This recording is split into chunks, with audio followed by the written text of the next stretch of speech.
নমস্কার দর্শক বন্ধুরা, শিবপুরাণ অফিসিয়াল ইউটিউব চ্যানেলে আপনাদেরকে স্বাগত। আজ আপনাদের সামনে শোনাতে চলেছি বাঁকুড়ার লোখাতরা মায়ের কাহিনী।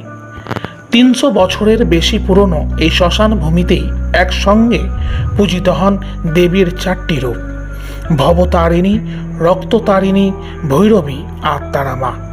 কালী পুজোর সময় মহাশ্মশান আলোয় রোশনাই ভরে ওঠে, কিন্তু আজও এখানে চলে তন্ত্রমতে পূজা পদ্ধতি।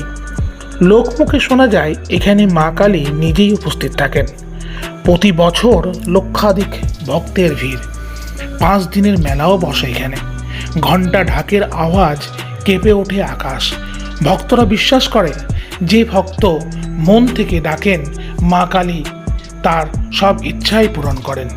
এই স্থানে দেবীর 4 রূপ, এমন দৃশ্য সারা ভারতে বিরল।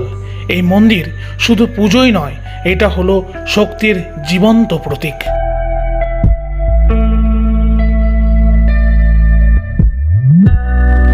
বাঁকুড়ার লোখাতরা আজও জেগে আছে মায়ের তেজে।